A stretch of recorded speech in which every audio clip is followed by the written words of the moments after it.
সেইজন পাছলৈ গৈ এজন নপুংসক হৈ যায়। না তেওঁ সন্তান জন্ম দিব পাৰেগৈ ভৱিষ্যতত, না তেওঁ পত্নী আহি তেওঁৰ লগত সুখী হ'ব পাৰে, সন্তুষ্ট। জয় শ্ৰীমন্নাৰায়ণ, জয় শ্ৰীকৃষ্ণ।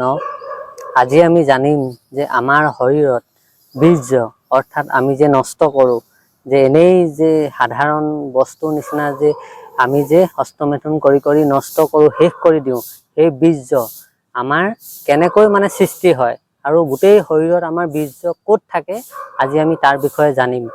প্ৰথমতে আমি জনা উচিত যে বীৰ্য আমাৰ কেনেকৈ সৃষ্টি হয় বা কেনেকৈ সৃষ্টি হয়, কিমান মানে আমি অন্ন খোৱাৰ পিছত, কিমান আহাৰ খোৱাৰ পিছত আমাৰ কিমান সৃষ্টি হয়। ইয়াত আমাৰ শাস্ত্ৰত এটা ধুনীয়া কথা কৈছে যে আমি 40 কেজি আহাৰ অন্ন, যিকোনো বস্তু 40 কেজি আপুনি আহাৰ অন্ন আমাৰ শৰীৰত হজম হোৱাৰ পাছতহে আমাৰ একবাৰ মানে যে গৰ্ভধাৰণ কৰিবৰ কাৰণে যি বীৰ্যৰ দৰকাৰ হয়, তো একবাৰৰ কাৰণে মানে পতি পত্নীয়ে যি মানে নিজৰ সন্তান জন্ম দিবৰ কাৰণে যি কৰ্ম কৰে, গৰ্ভধাৰণ কৰিবৰ কাৰণে কেৱল একবাৰৰ কাৰণে কিমান কেজি, 40 কেজি আহাৰ খোৱাৰ পিছত আৰু সেইখিনি আমাৰ শৰীৰত হজম হোৱাৰ পাছতহে একবাৰ সন্তান জন্ম দিবৰ কাৰণে তৈয়াৰ হয় মানে। আৰু আমি সেইবিলাক কি কৰিছোঁ, সাধাৰণ বুলি ভাবি মানে অযথাকে বহুত মানে তেনেই সাধাৰণ বুলি ভাবি খৰচ কৰি আছোঁ। আৰু ই ক'ত থাকে শৰীৰত, শৰীৰৰ কোন অংগত থাকে আপুনি ডক্তৰক সুধিব বা আপোনালোকে জানেই চাগে, কোনোৱে হয়তো কোনোৱে নাজানিব পাৰে এই বীৰ্য আমাৰ শৰীৰৰ ক'ত থাকে। কোনো এডোখৰ নিৰ্দিষ্ট স্থান নাই যে ইয়াতেই থাকে, যেনেকৈ পিত্তস্থলী আছে, কিন্তু বীৰ্য ক'ত থাকে আপোনালোকে জানেনে? শৰীৰৰ তেজৰ লগত থাকে, তেজৰ লগত যিখিনি শক্তি থাকে সেইখিনিকে বীৰ্য বুলি কোৱা হয়। আৰু সেই শক্তিখিনি কৈছে নহয়, সকলোতকৈ শেষৰ মানে সপ্তম ধাতু, 7 নম্বৰ ধাতুৱে হৈছে আমাৰ শৰীৰৰ বীৰ্য। সেয়েহে এইখিনি বস্তু এনেকুৱা এখিনি বস্তু, ইয়াত মানে তেজৰ লগত যিখিনি শক্তি, সকলোতকৈ ভাবি লওক আপুনি আমাৰ শৰীৰত মূল্যৱান সম্পত্তি হৈছে বীৰ্য, সকলোতকৈ শক্তিশালী বস্তু। ই কি কৰে আমাক, ইয়াৰ কাম কি? যেতিয়া আমি ব্ৰহ্মচৰ্য পালন কৰিম, বীৰ্য সংৰক্ষণ কৰিম, 1 মাহ 2 মাহ হওক 3 মাহ হওক, তেতিয়া আমাৰ শৰীৰত কি হয়, এটা উৰ্জা নিচিনা ভাৱ হয়, যে বহুত শক্তিবান নিচিনা লাগে, মন আমাৰ উৎফুল্লিত হৈ থাকে, বহুত শক্তিশালী হৈ থাকে।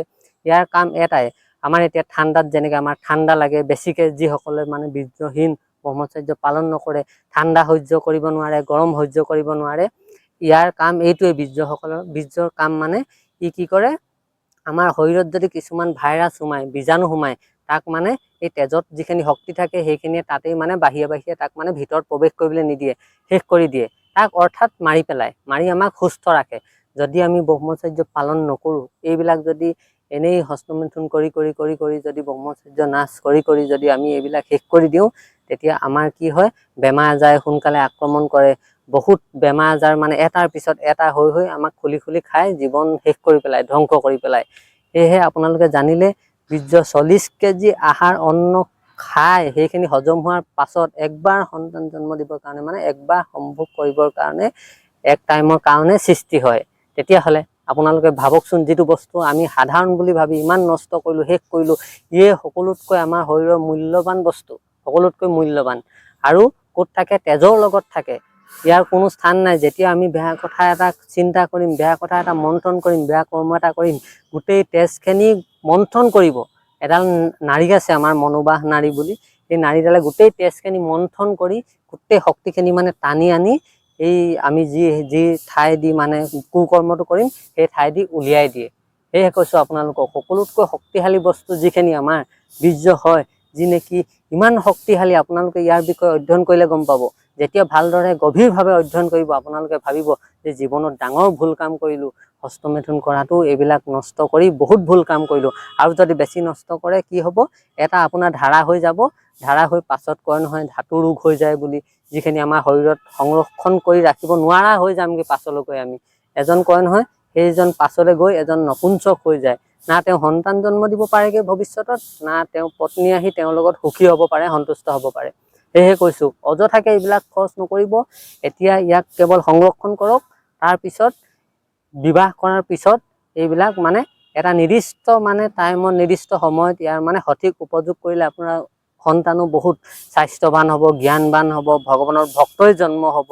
এনেকুৱা এজন মানুহৰ জন্ম হ'ব, আপুনি যদি 1 বছৰ কৈছে, 1 বছৰ ব্ৰহ্মচৰ্য পালন কৰি যদি আপুনি যিটো সন্তান জন্ম দিব, সেই সন্তানটো দেশ ভক্ত নহ'লে ভগৱানৰ ভক্ত, মানে সমাজত তেওঁ কিবা নহয় কিবা বেলেগে নকৰা কাম এটা কৰিবই। মানে তেওঁ বহুত শক্তিবান, জন্মৰ পৰাই বহুত শক্তিবান হৈ আহে। সেয়েহে আপোনালোকে মই যেনেকৈ পালন কৰিছোঁ, 1 বছৰ সংকল্প লৈছোঁ ব্ৰহ্মচৰ্য পালন কৰা, আপোনালোকে সংকল্প লওক আৰু জীৱনটো ভালদৰে আগুৱাই নিয়ক। লওক আপোনালোকে প্ৰথমতে 1 মাহেই লওক, 2 মাহেই লওক, 3 মাহেই নলওক কিয়, কিন্তু সংকল্প ল'লেহে যিকোনো এটা কাম আপোনালোকে আগবাঢ়ি, বিনা সংকল্প নোলোৱাকৈ একো কাম কৰিব নোৱাৰে। লাগিলে সৰু সৰুকৈ লওক, সংকল্প অত্যন্ত জৰুৰী। আৰু সংকল্প লৈ জীৱনত আগুৱাই যাওক, ব্ৰহ্মচৰ্য পালন কৰি এজন সৎভাৱে এটা জীৱন যাপন কৰক, তাৰপিছত সুখেই সুখ। তো আজি ভিডিঅ'টো আপোনালোকে গম পালে। তো আৰু এনেকুৱা ভিডিঅ'বিলাক পাই থাকিব, তো চেনেলটো ছাবস্ক্ৰাইব কৰি ল'ব।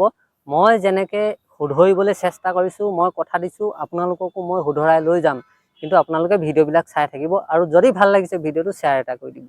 জয় শ্ৰীমন নাৰায়ণ, জয় শ্ৰীকৃষ্ণ, জয় শ্ৰীৰাম।